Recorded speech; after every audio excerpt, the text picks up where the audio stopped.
जय श्री कृष्णा। राधे राधे। आज आप सुनेंगे तुलसी विवाह पर सुने जाने वाली पुरानी कथाएं। तो आप सभी से मेरा निवेदन है कि इस कथा को श्रद्धाभाव से पूरा सुनिएगा और शीला भक्ति चैनल को सब्सक्राइब करके इस वीडियो को ज़्यादा से ज़्यादा शेयर कीजिएगा। भगवान श्री हरि विष्णु और तुलसी माता आपकी सारी मनोकामनाएं पूर्ण करें। हमारे हिंदू धर्म में तुलसी विवाह एकादशी के दिन से शुरू हो जाता है, जो कार्तिक पूर्णिमा तक किया जाता है। इस दिन व्रत रखकर तुलसी का विवाह किया जाता है। तो कथा को जरूर सुने। तो आइए आप सभी की मंगल जीवन की कामना करते हुए सुनते हैं तुलसी विवाह की कथा। तो सबसे पहले सुनेंगे आग्रहण करते हुए तुलसी सरोद सुनते हैं, उसके बाद में सुनेंगे तुलसी जी की कथा। इन दोनों को श्रद्धापूर्वक सुनना और ज़्यादा से ज़्यादा शेयर कीजिएगा। और शुरू करने से पहले कमेंट बॉक्स में विष्णु भगवान माता लक्ष्मी की जय हो, शालिग्राम भगवान की जय हो अवश्य लिखिएगा। देवी तुलसी को नमस्कार है। हे तुलसी माता, मैं आपको नमन करता हूँ।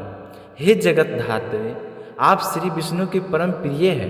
हे देवी, आपकी शक्ति के कारण ही ब्रह्मा जी से लेकर सभी देवता दुनिया को बनाने रखने का और अंत करने के सक्षम हैं।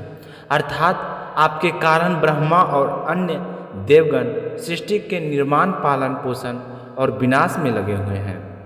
देवी तुलसी को नमस्कार है, जो जीवन में कल्याण लाती है। देवी तुलसी को नमस्कार है, जो श्री हरि विष्णु की प्रिय है और जो शुभ है, मुक्ति प्रदान करने वाली देवी तुलसी को नमस्कार है और समृद्धि प्रदान करने वाली देवी तुलसी को नमस्कार है। देवी तुलसी को नमस्कार है। हे देवी तुलसी, कृपया करके मुझे सभी प्रकार के दुर्भाग्य और विपत्तियों से हमेशा बचाए रखना। हे देवी, आपकी महिमा गान यहाँ तक कि आपका स्मरण मात्र से भी मनुष्य को पवित्र बना देता है। देवी तुलसी, आपको नमस्कार है।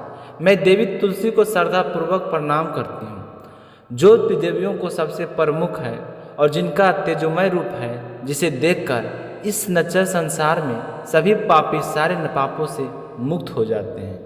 देवी तुलसी को नमस्कार है।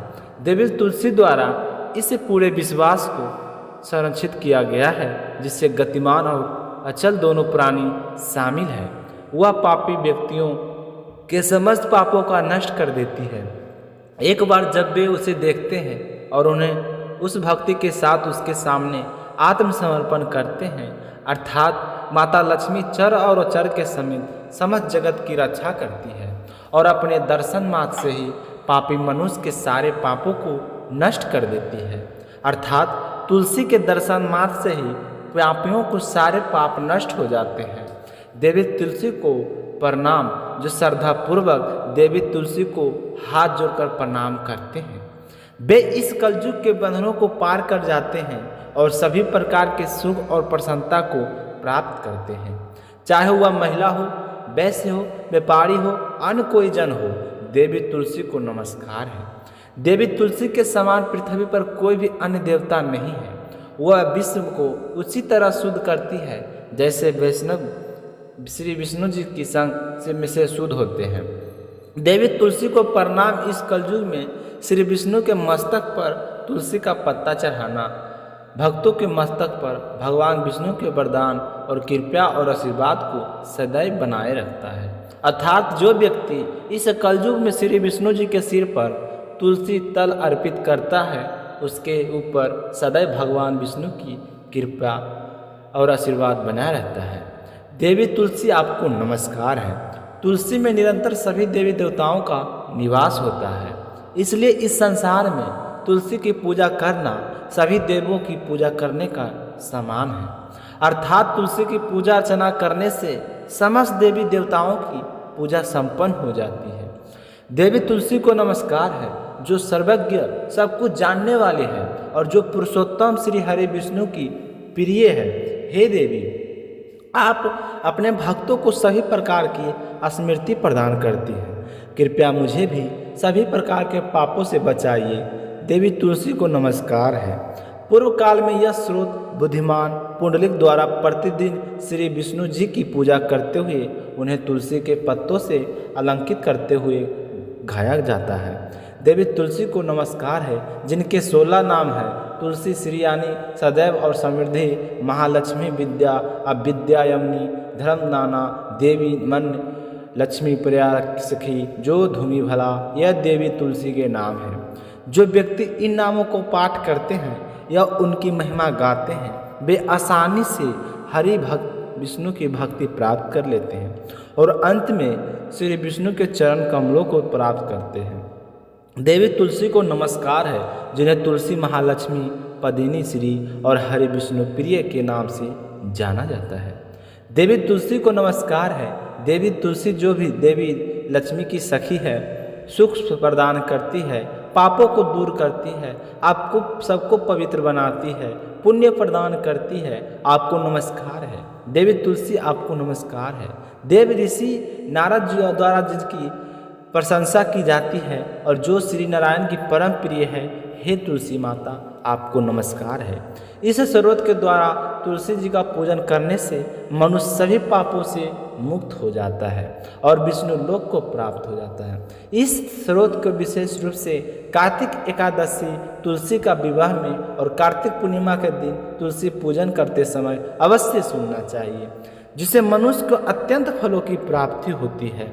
इसके साथ साथ कार्तिक के महीने में विष्णु जी को तुलसी जल अर्पित करने से सहस्त्र गौदान का पुण्य फल प्राप्त होता है।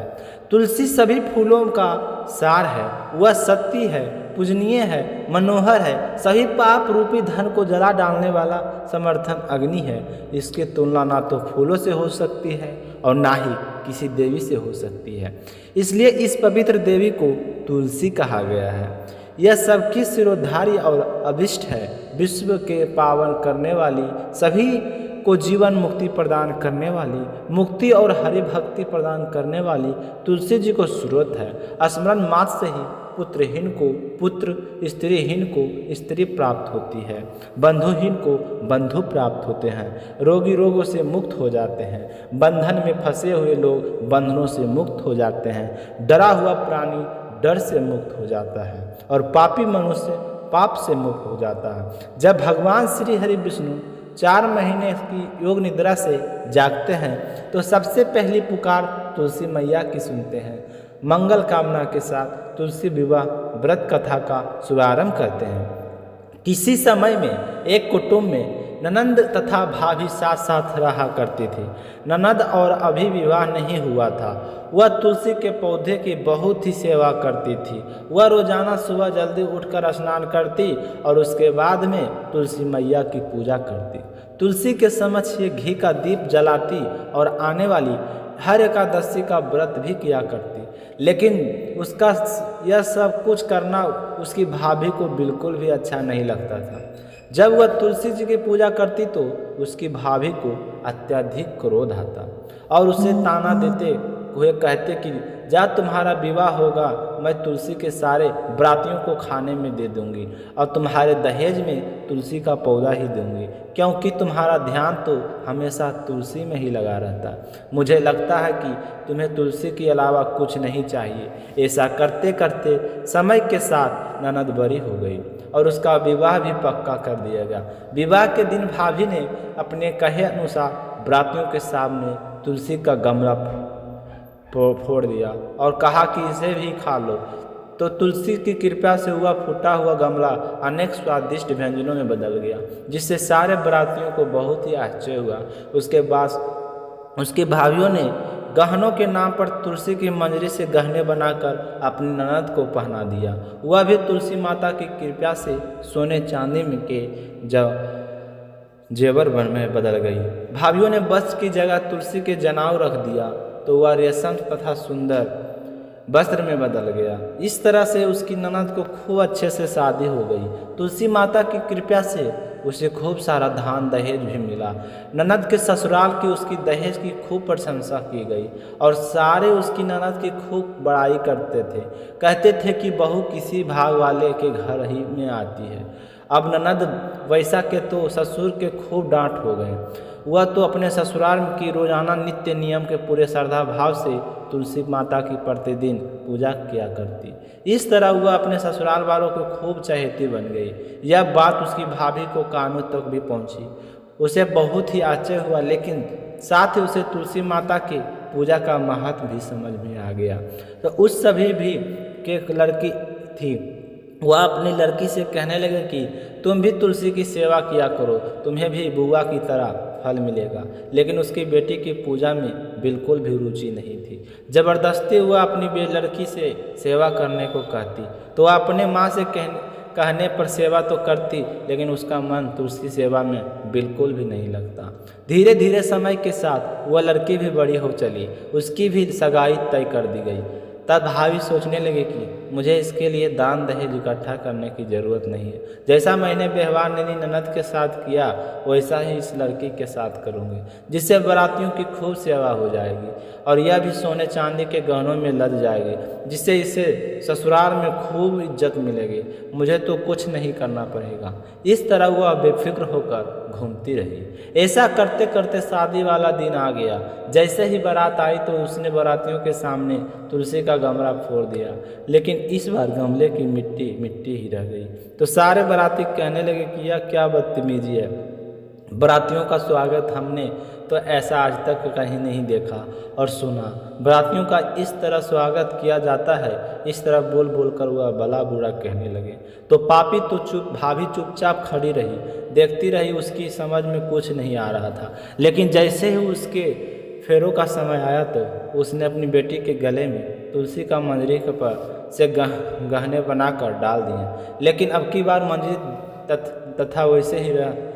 जनाब ने भी अपना रूप नहीं बदला। अब सभी लोग बाराती के सारे भाभीों की बुराई कर रहे थे। किसी बड़े बुजुर्ग को समझाने पर दोनों का विवाह तो करवा दिया गया और बारात तो अपने घर चली गई, लेकिन सारे बाराती भाभी की बुराई कर रहे थे। और लड़की जैसे ही ससुराल पहुंची तो उसके ससुराल वाले लड़की की भी बुराई करने लगे। उस लड़की की शादी में उसकी बुआ को नहीं बुलाया था। जब से वह इस घर में ब्याह करके गई थी तब से वह अपने ससुराल में ही रहती थी। उसकी भाभी कभी भी अपनी ननद को अपने यहाँ नहीं बुलाती थी। तो एक बार दिन उसके भाई ने सोचा कि मैं मेरी बहन को वहीं पर मिलकर आ जाता हूँ और उसे बता देता हूँ कि तुम्हारी भतीजी का विवाह कर दिया गया है। उसने अपनी पत्नी से कहा कि मैं अपनी बहन से मिलने के लिए जा रहा हूँ, कुछ मिठाइयाँ और उपहार मेरी बहन के लिए दे दो। तो भाभी ने थैले में ज्वार भरकर कहा कि ले जाओ, और कुछ नहीं मेरे पास ले जाने के लिए बहुत ही दुखी हुआ और दुखी मन से बहन के पास चल दिया। रास्ते में सोचता रहा कि कोई भाई अपनी बहन के घर ज्वार को लेकर कैसे जा सकता है। यह सोचता हुआ जा रहा था, तभी उसे सामने गौशाला दिखाई दी। तो गौशाला के पास रुका और ज्वार का थैला ले जाकर गाय के सामने पलट दिया। तो वह पर गाय पालने वाले कहा कि भैया आप यह क्या कर रहे हैं, गाय के सामने हीरे मोती तथा सोना क्यों डाल रहे हैं, आपको क्या हो गया है, आपकी तबीयत तो ठीक है। तो यह सुनकर उसने अपने ज्वार से भरे थैले की ओर देखा तो थैले के अंदर ज्वार की जगह हीरे मोती बन चुके थे। तो यह देखकर वह बहुत ही खुश हुआ और खुशी से उसकी आंखों में आंसू आ गए। तो गाय पालने वाले कहा कि भैया क्या बात है। तो उसने सारी बात उसे बताई और फिर हीरे मोती से भरी हुई थैली लेकर अपनी बहन के घर की ओर चल दिया। जैसे ही अपनी बहन के घर पहुंचा तो बहन ने अपने भाई को देखा तो देखकर ही बहुत ही प्रसन्न हुई। जब उसके भाई ने बहन को बताया कि बहन तुम्हारी भतीजे की शादी कर दी गई है, मेरे काम ज़्यादा होने की वजह से तुम्हें मैंने लेने के लिए नहीं आ सका, इसलिए अब तुम मिलने के लिए आया हूँ। यह कहते हुए हीरे मोती भरी थैली अपनी बहन को पकड़ा दी। उसकी बहन तो सब कुछ जानती थी, लेकिन फिर भी जानबूझकर अनजान बनते हुए कहा कि कोई बात नहीं भैया, यहाँ पर बहुत खुश हूँ, तुम्हारे आशीर्वाद से मुझे यहाँ सब कुछ मिल गया है। तो अपनी बहन की टाट बाट देखकर बहुत ही खुश हुआ और मन ही मन भगवान का धन्यवाद करने लगा। इस तरह सच्चे मन और पूरी श्रद्धा से तुलसी माता की पूजा करने से बिन माँ की बच्ची को सब कुछ मिल गया। जय हो तुलसी माता, जय हो लक्ष्मी माता, जय हो कृष्ण कन्हैया की, जय हो विष्णु भगवान की। तो आज की वीडियो यहीं पे समाप्त होती है। सुनकर आप सभी को कैसा लगा इस कहानी को कमेंट करके ज़रूर बताइएगा और शिला भक्ति चैनल को सब्सक्राइब नहीं किए हैं तो चैनल को सब्सक्राइब जरूर कर लीजिए। मिलते हैं अगली वीडियो में, तब तक अपना ख्याल रखिएगा। जय श्री कृष्ण, राधे राधे।